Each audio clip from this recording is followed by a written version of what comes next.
All right, so now we'll get started. So good to see everyone here. Thank you for your time and your commitment. I know this is the hour of your day, and this means a lot to me. So I am committing to you to bring my absolute best and provide a transformation for you here and not just have it be like a boring old lecture. So get ready for an interactive experience. Let's have the chat be a party. Let's not make this an average class. If you could turn your cameras on, I would really appreciate it. If you can, no worries. But talking to real humans really helps in this sort of, online space. Yes, thank you guys. And just as a little quick intro, can you drop in the chat where you are in the world? Just want to see where everyone is tuning in from. So good to see your faces. New York, Utah, Salt Lake City, New York, Florida, Fremont Gang, Amber, San Francisco, New York City. Oh my gosh, I love it. East, lots of East and West Coast. Okay, amazing. So I'm gonna dive right in and get into what this class is really all about, right? What is unlocked? And again, like I want people to walk away from this feeling different. Like you got a transformation, like something changed within. And unlocked is really about stepping into your purpose, finding and following your dream career path as a whole person. And this is exactly what I do as a purpose and self-worth coach. My journey to find my dream career started 3 years ago when I healed from a chronic health condition exclusively through meditation and changing my limiting beliefs around health, which was crazy to me because I tried, all the pills, doctor supplements, diets before that, and it never solved the root problem. So this lifted some of this fog from my life that was like, oh, I can't change, right? It was so evident to me now that actually I could change. And the only thing really in the way was myself. So the biggest takeaway from that for me was really like, oh my gosh, my internal reality creates my external reality. And from that point on, career was like my sole focus, my mission, because I felt so bored, stuck, and uninspired in my 9 to 5. And I knew this was the next area where I was like, holy crap, I know this matters a lot to me. I know deep down I have so much potential and so much to share and so much creativity to unlock. So I embarked on this path to purpose, which is a teaser for my program that I'll share later. But that's what I help with people do now is literally get unlocked in terms of not just their career, but their purpose and their career as a whole person. And what do I mean by that? A lot of times, when you go to like a career coach or whatever, it's like you only talk about your job, but it's like, no, this is about your whole life, right? This isn't just about job. A lot of you have already experienced what a job solely to provide for you feels like. And that's just not it. And that's how I felt 3 years ago when I was like, okay, there's something more for me here. There's something more that I want to do with my career. And it was just so important to me because a lot of times we put our dreams on the back burner from fear. And we also rob ourselves and those around us on the upside of our dreams coming true, right? And that was the reality that I was now facing. That was the decision point I was facing after my health transformation. I was like, I just literally went from something I thought was impossible to possible, which now meant in my career, I had to look at it the same way. I couldn't like unsee it essentially. And that upside, I think about all the time. It's like, how different would your friends and family be? Right? I have a 7-month-year-old niece, and now I'm like, oh my gosh, how different of a role model would I be if, I truly did what I like and I was excited about what I did and it was something that I was super passionate about versus if I was just in that same 9 to 5 model that she's surrounded by right now, right? And when I was growing up, I was surrounded by that, which is why I had so many limiting beliefs, why I had that fog there in the first place of I can't be anything different. I literally didn't see the possibility. So if I didn't give myself permission to pursue something unconventional, I would be a very different role model. And yeah, I just didn't have any people who were really happy in their jobs growing up. So that's why this is so important to me. And I really wanted to share this with everyone. And I'm so adamant about sharing this information out there. So after my health, I went from my marketing 9 to 5 to trying literally 10 different career paths, going to grad school, getting burnt out, and then finally feeling like I found my dream career path and actually 100% committing to it in a way that I never could with all the previous experimentation. And that is because none of that was aligned with my purpose. So that's why I call this process that I'm going to share with you later, it's like a 3-pillar process, the purpose blueprint, because that is a core part of all this when we're thinking about career and life, right? Career as a whole person. So before we even get into pillars, there's something I need to address. And I call this the fog. It's like an invisible wall that's over you. And when I was in my 9 to 5 and I wasn't happy and I was bored and I was like looking at my bosses and I was like, I would never want your life. Like there was no more potential in this field for me, right? So I was like, this obviously is not it. Um, there was this fog over me and I didn't know what that was at the time, and now I do, and I want to explain, right? So the fog is when these conditioned beliefs, mostly from childhood, are so strong that we can't even see the path for us. Like maybe some other people can see for us, but like we literally can't see for us because it was just years of this conditioning, right? And I'll go more into what that actually is. So, when the manifestation gurus are like, think positive, visualize, affirm, and meditate more, there's still that fog. And I was doing a ton of that. So I know exactly how all that works. I literally meditate for like 2 hours a day. And on the other side, we have the like corporate career coaching stuff, right? It's like, okay, look at all the job postings available. Now look at your strengths and weaknesses. And like that never really resonated to me because it didn't look at me as the whole person. I was like, this isn't just the job. Like the job scrolling is not inspiring me either. So when our desire is totally blocked because of programming, that creates a fog. And this programming is things we saw or were told to believe mostly in childhood, and that creates fear, guilt, and shame. So shame around our enoughness, if we're qualified, if people even want to hear or see us.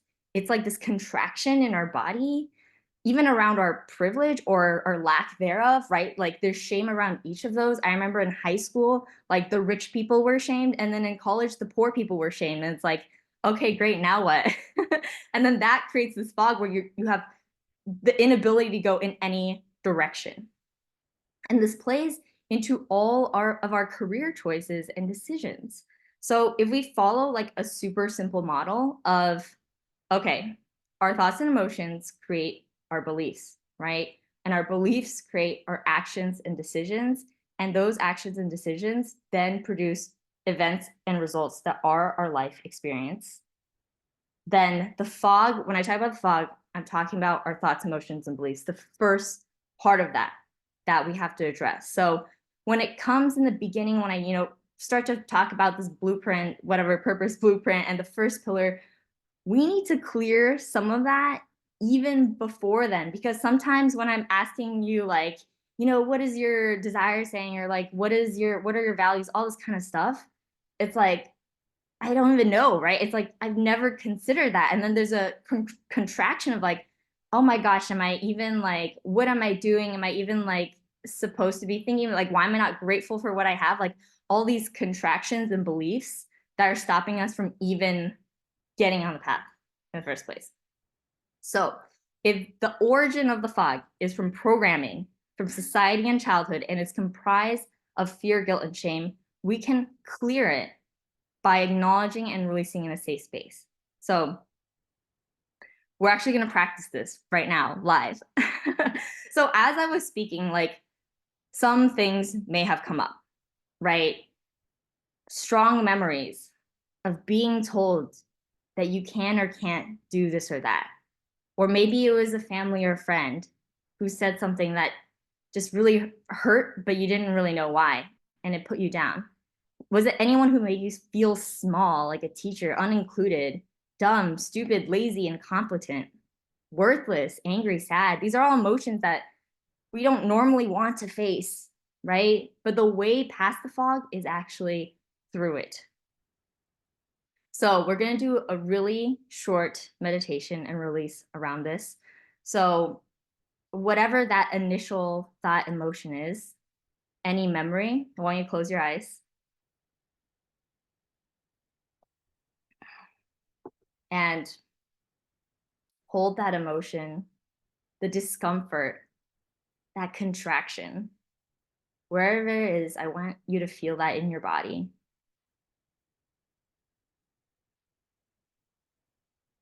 Just allow yourself to be with it without any judgment or avoidance.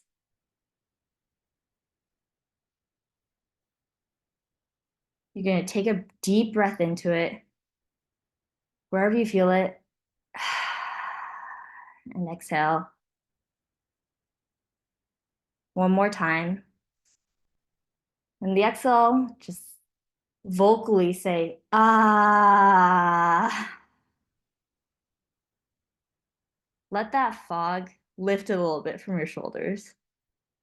One more time, breathe into that space in your body.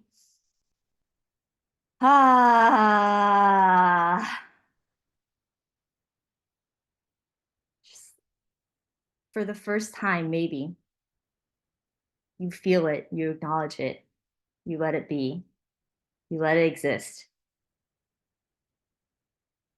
And then I want you to view yourself as literally your best friend, right? How would you love your best friend in this situation? Or how would you love like the child version of you, right? Like an innocent child so full of dreams and aspirations. And I want you to send that part within you so much freaking love. And just allow the contraction to be with love at the same time. Because neither of them are wrong.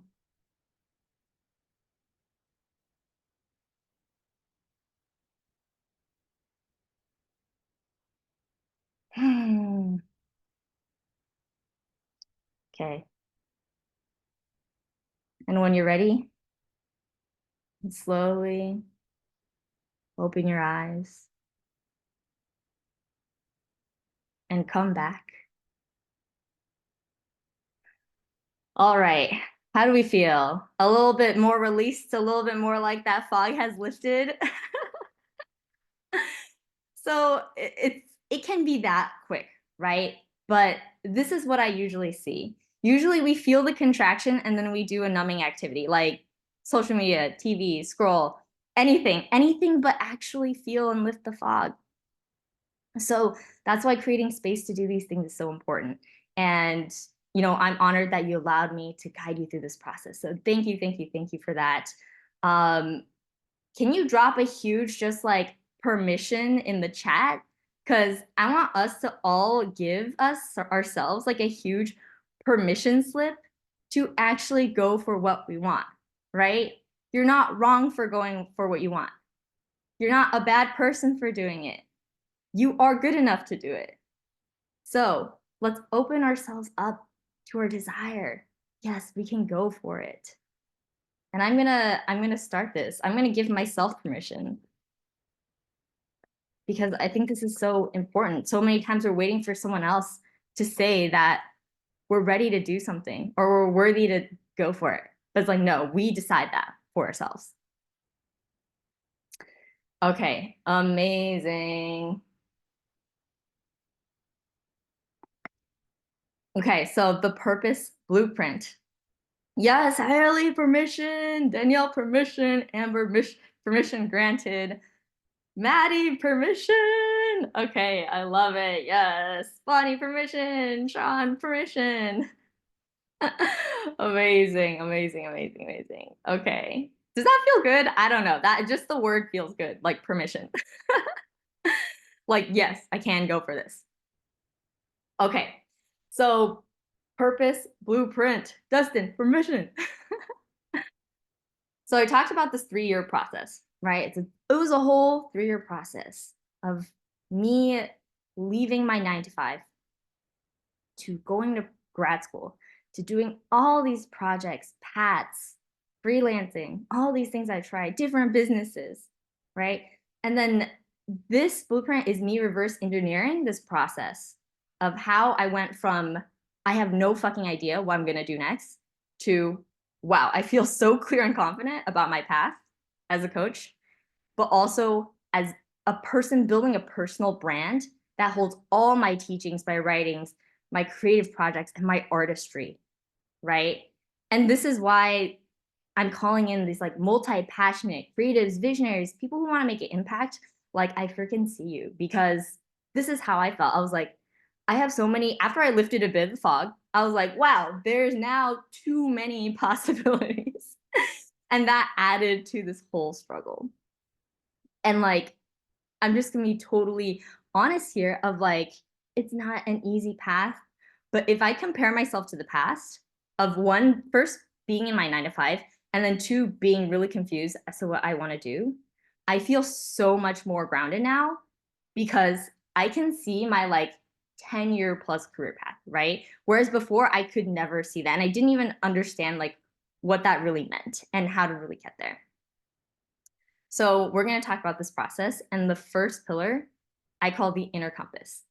So after I went to grad school, I studied interactive media art because after I quit my job, like I've always loved art. I grew up loving art. I love illustration. Like I'm gonna go all in on this art thing. And I hit my first 10K month freelancing as a creative technologist. And I was doing all these cool projects, but I actually felt so burnt out from it. Like, it was really hard for me to admit at the time, but I hated freelancing. I actually could not even admit that to myself until like 8 months down the line because I was like, wait, I just spent a whole like year of my life studying this. Right? And this is kind of a pitfall that I don't want anyone to go through. So I could never commit to any of these paths. Like the freelancing, I was like fundraising for a game. I was like, um, doing work in different industries. It was like gaming for social impact. And none of them I could really focus on, and I didn't know why. So it really led me to thinking at a certain point, like, what do I really freaking want? And the inner compass is this: it's asking these 3 questions. It's what are my values? What are my gifts? And what is the impact I want to make? And answering this and your awareness in your daily life, moment to moment, of how you're following your inner compass is the key to having more clarity to what you really want to do. So I'm going to go through each one of these. So your values, right? What values are really based off an emotion. It's what makes you excited. None of this, by the way, is like you can really think through. You have to feel through as well. I think this is a huge piece that people are missing because, logically in my brain, people were telling me, you have the coolest job, right? And I was like, this is creative, this is impactful. But in my body, contraction. I was like, my body was like, I hate this. My mind was like, this makes so much sense. Why would you not just start a creative studio in this field? So that's why we have to use this feeling of expansion, this feeling, this emotion to create our values. That's where you have to pull from. So again, thinking about the fog, the guilt, the shame, the fear, this is the opposite. The emotions of inspiration, of excitement, of joy that are a natural part of you. This is where you need to create your values from. And without it, there's no way you're going to take the action needed to create what you're meant in your career, right? Because like there is action to be taken in a career. And at this point, it's like for us to be motivated to go for something, when we're already have life experience in like a standard job or like whatever you're doing right now, it's like it's got to be something that drives you from deep within that you actually feel an expansion towards. So, what are examples of values? For me, freedom, right? I create what I want. I have time and location freedom. So I get really clear on what this looks like not just in my career, but in my life. And then I give myself a big fat ass permission slip to actually say yes to it. We're going to bring in the permission again. Expansion. That's another one of mine. To me, that means being in the personal development field. That means being in leadership. That means being in the meditation and spirituality space that I love, right? Because for me, it's not just expansion in like my leadership, it's expansion in my spiritual self and my spiritual growth. So that's what it concretely meant to me. Before I never admitted to myself that I wanted to work in this like wellness personal development space. I was like, yeah, social impact. So when I worked in like environment or education, it looked good on paper, right? It made sense to me in my brain on paper, but in my body, it was contraction. I didn't want to commit to it. What else? Community, right? I wanted to talk to human beings. When I was envisioning myself like 10 years in the future, I was like, I am connecting with personally and having one-on-one conversations like with the coolest people, right? And I'm creating spaces for this interaction. Do you see how this is all playing into like the coaching stuff now? It's like so clear, but it's not until you do this, right? It means having that, again, tying with the freedom, the community and the freedom, tying that space with my family, right? Really creating a space where I connect with the people that I want to connect to. So those are just some examples to really help you get started. And what really helps is, again, being really concrete about what this looks like in your career and your life. So you want to use your imagination to think about this and your emotions in your body as directionally that compass, right? Start using your mind and your imagination to think like, okay, what would this path look like? How does that feel? Is that a true expansive yes for me? And if it's not, like go back to the drawing board. And this is a whole process, right? The blueprint does not operate one pillar at itself. So I'll explain more how it all ties together. Okay, the second one I want to talk about gifts. So gifts, not skills. So for a long time, I was so focused on my skills, my artistic abilities, my abilities to illustrate, my technical skills. Those are all skills that I had, even in marketing, right? It was so easy for me. Granted, I didn't like try to climb the ladder because I didn't have any motivation to, but like being in my job was so easy for me. And it's like a lot of times we think about skills as what we should do our job in, but the key differentiation between gifts and skills is that gifts are effortless. It's what you're doing already without having to like add on this additional effort. So it's not what other people are telling you you're good at. It's what you want to express day to day. So for me, that was really writing, speaking, and studying and teaching these subjects, right? So on one hand, like people were telling me like, oh my gosh, like your art's so amazing, like you should definitely go on a path in this, blah, blah. But at some point, it felt effortful for me. Like I had to keep up this identity versus speaking and studying about meditation, about personal development, about the inner work. That I was like doing in my free time. So that was part of my gifts, and writing also, right? I started this whole journey by starting a newsletter, and it was like boom, like one newsletter in like 5 to 10 minutes. That's how effortless it was. So that's a little bit of reframe of how we consider gifts and not skills. And then the final part of the inner compass is your impact. So in my early stages, I tried all kinds of different businesses. I tried like drop shipping, day trading, NFTs. I tried animation, right? I was dead serious about animation for like a solid 3 weeks. What else did I try? And then I tried all the gaming stuff, right? 3D art, Unreal Engine, all these things. And when you try to start a business or go for a job, right? So when we think about career, job or business, and you do that without doing the purpose work, without thinking about the change you want in the world, I find for people who are creative, multi-passionate, and actually want to make a change in the world, right? Like service orientated, this part is super important. And that's what I didn't acknowledge in myself back in those early days when I was just like, I'll just day trade myself to success. So that's why this impact part is super important. Like, in what way do you want to change like the world? What's the gap in the conversation? What do you want to share where you feel like people don't know this enough? Like, what do you what would you really want like your mom to know? And again, this is a lot about what you want to share, right? Not just about what you like. So I like yoga, for example, but I don't want to share it. That's not what I'm passionate about talking about. And again, like I like so many different forms of art, right? Like I like music, I like painting, but that's not really what I want to share. So that's another differentiation for you in terms of like impact.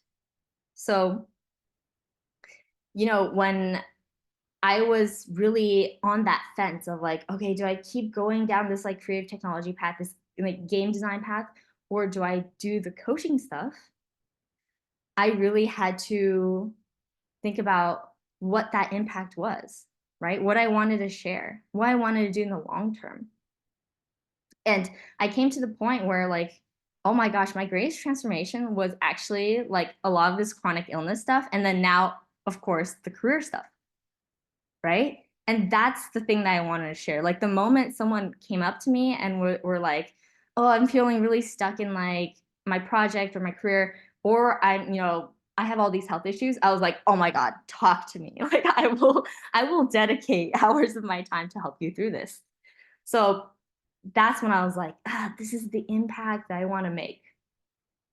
So after you go through these three steps within the inner compass, right? The values, the gifts, the impact, then it's like, okay, great. How do we actually begin to take steps? And everyone's on a different scale, right? Some people you're like, I've like absolutely no idea what my goal is at all in my career, or like what to even do next. And then some people are like, okay, I have a knowing inside. Okay, I'm getting clearer and clearer and clearer. But then it's like again, like the contraction, the fog, right? For some reason, I'm procrastinating. For some reason, I feel a huge amount of imposter syndrome. I'm not confident in it. Like, can I really do this now? And this is where we get into the second pillar, which is embodied self-worth. So I had a dark night of the soul in the spring.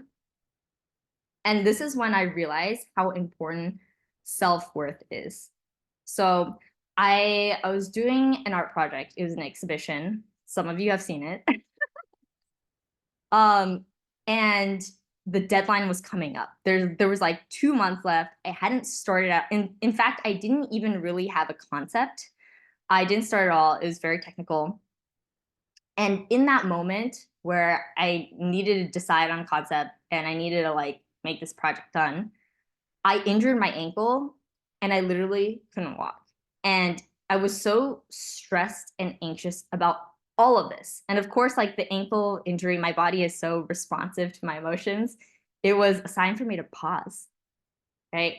So after I injured my ankle and I was forced to literally stop thinking and like sit my ass down in bed, I started observing my thoughts and it was like, what if no one likes this? Can I even deliver this project? Like all my ideas are absolute shit. And I was like, oh my God, is this my narrative? Is this the narrative happening in my head right now? And it was so clear to me that my level of self-worth was at a very low point. And I was treating my literal, like my skills, my voice, my art, something I'm spending hours to create, as something beneath someone else's opinion.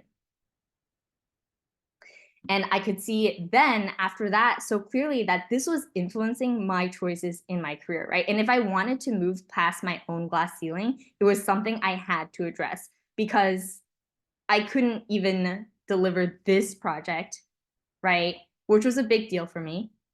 But it's like, okay, if I want to go even bigger, right, influence and share my work with not just hundreds of people, but thousands of people, this is going to be a huge wall for me. So I began to see that my choice, right, my unconscious choice to start a lot of things and not commit to any of it was felt safer to me than actually going for the one thing I really wanted, which always was teaching the inner work, right? Was always some, maybe not coaching, but like some form around it. It was always like writing my own books, speaking on stages about this kind of stuff. It was always that, but I felt like there was a condition before it. And also because choosing burnout and overcommitting was easier than pausing to think and being forced to face my fears and my unworthiness. I didn't want to think about my negative emotions and how bad I felt. So I pushed through and I just added more work. And then there was the cycle of burnout, work, not being able to do anything, burnout, work, all this kind of stuff. So I didn't even realize I wanted to coach and teach people and help people with their personal transformations until I got so honed in on my inner compass. And at the same time, I raised my self-worth, right? Until the point that it was undeniable that this is what I wanted to do and this is how I wanted to live. So the career as a whole person, the career and life together. But to actually step into it, we have to alchemize our past, right? To actually start taking action, there's that contraction that we have to move towards. And again, like, you know, the new age manifestation people will tell you to think positive and write affirmations on a piece of paper until your hand hurts. And I literally had a coach who told me to do that. So I've personally experienced how that didn't work for me. And what I realized is the process of embodying self-worth actually means facing your negative emotions. Actually means getting really real about what is my projected worst case scenario right now? What is the fear, guilt, and shame in the way right now? And how am I going to reframe that, right? And then doing the subconscious reprogramming work to re-resource yourself with your own sense of worthiness. Because all of this, again, when I talked about the fog, a lot of it is stuff that we picked up in childhood from people who are surrounding us or people telling us how we're supposed to be or how we're supposed to act, right? And it can be after that too. The higher the emotional impact, the more likely it's going to enter your subconscious. So we're re-resourcing ourselves with our own sense of worthiness because that's how we're going to move from these negative emotions and feeling so reliant on feeling safe in our bodies to that not mattering anymore. And just like, I actually tried to do some form of coaching like 3 years ago before I understood this work. And I felt so much imposter syndrome that I literally quit. Like I made this whole course and I never launched it because the fear was so great of putting it out there. And now this time around, it's totally different. Like I'm sharing on all 3 of my Instagram accounts every single day. And I don't give a shit who follows or unfollows me because that's how much it matters to me internally, right? And I could have never seen myself in this place even a couple of months ago.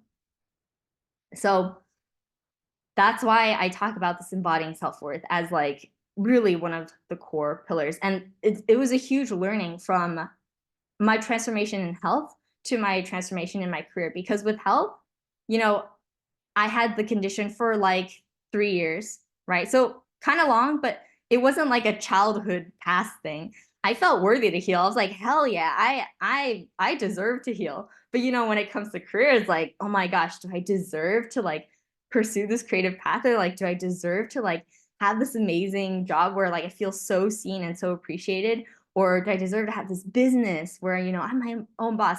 That belief went way back in the past, which is why I believe that reprogramming work really has to start there. And then the result is you don't rely on other people's approval to feel good anymore. Have y'all ever had this moment where it's like you're thinking about sharing this thing and then there's a specific person that comes in mind and you're like, but, and it might not even be conscious, but you're thinking about how that person would react to you sharing that, right? That's like the sign that you're relying on other people's approval. And I was the ultimate people pleaser. Like I just me thinking about myself in high school, like I was just always trying to get on everyone's good side. So embodying self-worth is a continuous process.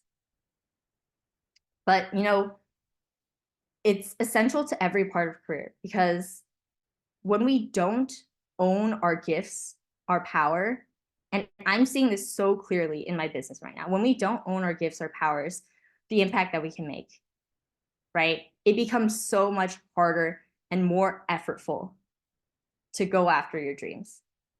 So much harder. So that's the second pillar, embodying self-worth. Third pillar, courageous action. So back to that project where, I was so terrified through that project. And after that dark night of the soul, that's when I still really started doing the self-worth work, right? Reprogramming my past, really healing myself in that way.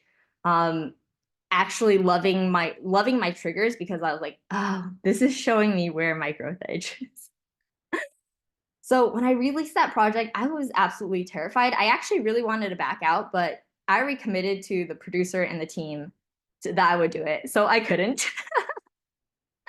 I remember this moment of like, I set up the entire installation. I had only play tested the thing with 5 like family and friends. And the producer was like, "Can I try it?" And I was like, "Oh shit, this is the moment." So I'm like reluctantly giving him the headset, and he takes it. It's a VR installation, by the way. And I'm like hiding behind a pillar, like peeking and seeing if like how he's reacting to the whole thing. And then afterwards, he hands the headset back to me and he was like, "That was really cool. Like, I love the interaction. I love the message. Like, how did you do this? How did you do that? Like, I see so much potential in this." And I was like, "You're telling me that you didn't hate it and that I stressed for 2 months for absolutely no reason, right?" And the whole month that exhibition was showing, there was just more and more evidence of that being true. Like so many people telling me that they were resonating with my message, right? So many people saying like, "Wow, I love this layout. Like, the tech was super smooth." All this kind of stuff that I was worried about, right? Because I was like, is this complicated enough? Like, are they even gonna want to listen to my voice and my poetry? Like all this kind of stuff. So I was like, holy shit, my brain has lied to me this whole time. But I had to take that step. I had to make that courageous action of like, actually, I'm not going to back out and I'm going to do the thing. Right. So, a couple of the mistakes that I've seen in my 3-year journey is one of them is not doing anything. Well, a lot of wishing, praying, and meditating, and like through my frequency or whatever, that like I will magically attract the right thing to come. And the other one is again like the corporate career stuff, like strength, weaknesses, network more, right? Why don't you just network more? Like, why don't you just like check the job board and like find some sort of like profitable business? And that just ties into hustle culture. So that's why I talk about courageous action, not massive action or like even inspired action, because I'm going to be so real right now. A lot of times it doesn't feel inspiring. Like the initial idea is inspiring. And then it's like, oh my God, fear, imposter syndrome. Like, what are people going to think of me? A lot of that comes in. And that's when we have to clear the fog. That's when we get clear on the inner compass again, right? Like, why are we doing this in the first place? That's when we embody our self-worth again. We re-love ourselves back into life. We do that subconscious reprogramming in our beliefs. And then the action comes so much more naturally. It doesn't feel hard anymore. And I will always guide people to their own intuition, because you are in a creative process. When you're uncovering your purpose and designing your dream career, that's a creative process, right? So it's a combination of like, okay, that initial hit of intuition, and then actually going for it with courage, with courage. And from a very practical side, it's like, okay, how do I help people look where to experiment and take the next steps, right? Because like again, everyone on different stages, but if you're really sure what's next, you also have to take courageous action to try something new and like do something that's really hard for you initially. And you have the test drive if you have no idea. And that can include talking to people, finding expanders, right? People who inspire you, talking to them, getting into the room. When I first started thinking about this whole path of like, I wasn't like, oh, I'm gonna be a coach. Like it wasn't like that. At first it was like, okay, I feel really inspired to start a newsletter and like share it. And that was a little sticky for me, right? And then imposter syndrome hit. And then I was like, oh, I don't know, I can do this. And then it's like, okay, no, let's have the courage. Like, can I actually get in the room with a couple of other creative people and together we commit? Like, I can commit to writing this newsletter once a week. What does that look like? Does that feel good? Is that scary, right? Is that courageous? And will that move me to a new path? So that was my test drive. And then from there, I did a test drive on a workshop, right? And then I did another test drive on a workshop. And then I started having calls with people, doing some like research. And then from there, I landed my first client and like really stepped into it and embodied it. So building this evidence that this is the right thing for you and expanding your nervous system is key.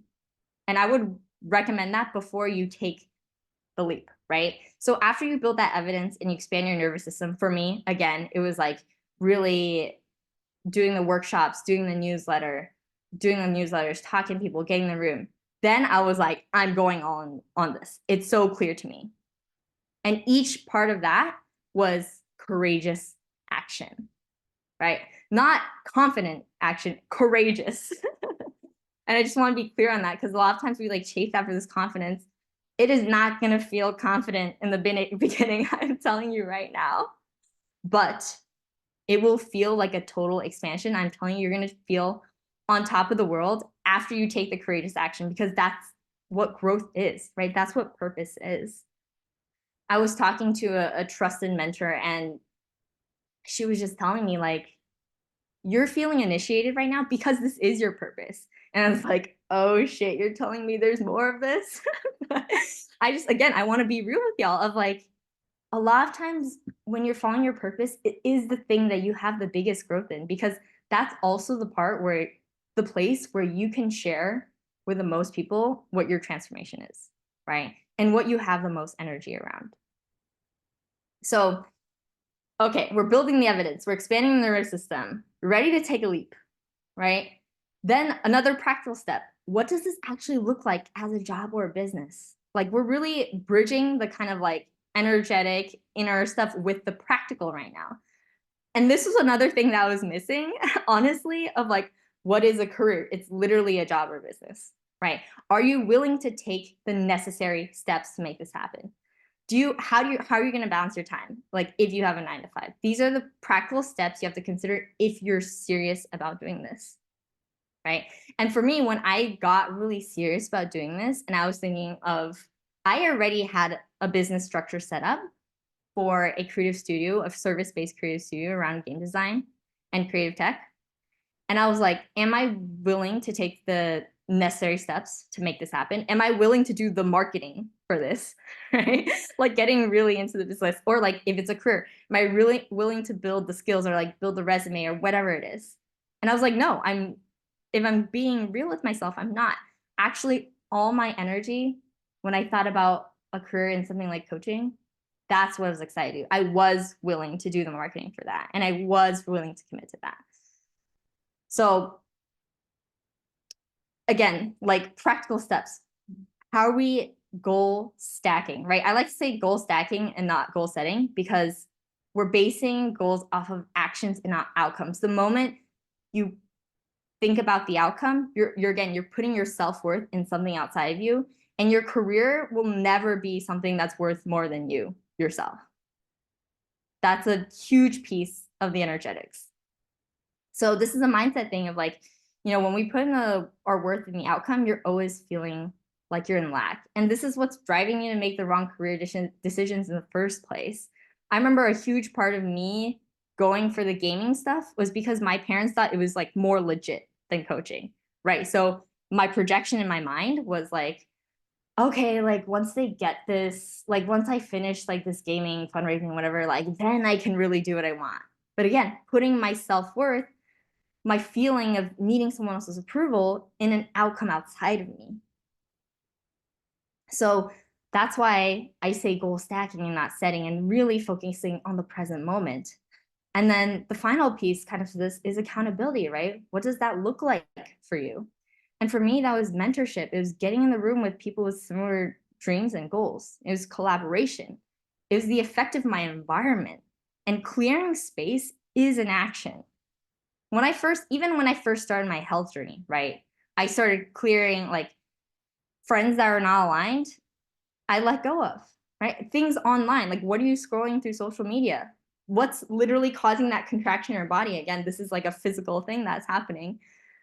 How are you clearing that space? What boundaries are you setting with people who are maybe telling you things that are not motivating, right? And it's like a lot of times we talk to trusted friends and family, but the trust is not the problem here. It's who's expanding you. So when I have a stickiness point, when I'm going through something, I talk to someone who has been where I want to be, right? Right now, either is where I want to be or like they're on the exact same path with me and like they get it. Because I know that is going to help me solve my problems, not someone who has totally been in a different path. So there's a lot of pieces to this, but I think the focus really is like there's courageous action to be taken, right? Not just inspired action, not just massive action, but courageous action. And we really use the inner compass and the embodied self-worth as pieces to help us figure out what action to take and if it's something that's aligned with us. Okay. Woo, that was a lot. Any takeaways? I would love to hear in the chat. Thoughts, takeaways. Doesn't have to be anything long.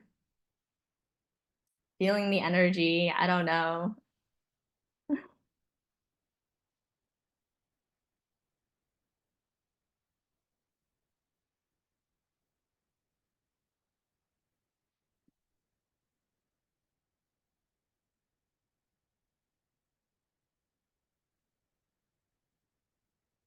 Oh, Amber, courageous action has been about my rock.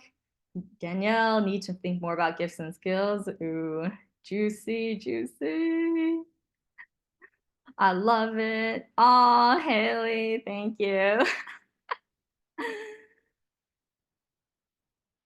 Ooh, yes, the courageous action. Ooh, great question, Sean. So again, comes it. This is why this is a whole thing that works together, right? And why I had to like reverse engineer this because none of these pillars work on their own. And I've tried all of them on their own. So, when you're feeling sticky and when you're doubting yourself, really examine what are you projecting as your worst case scenario, right? Where's the fear? Where's the guilt? Where's the shame? Is the action you're taking, is that really aligned to your values? That's a big one. That's like a concrete thing that you can do. And then in terms of courageous action, there's parts to that. One is like get yourself in the room with people who really inspire you and who are going to push you forward, not backwards.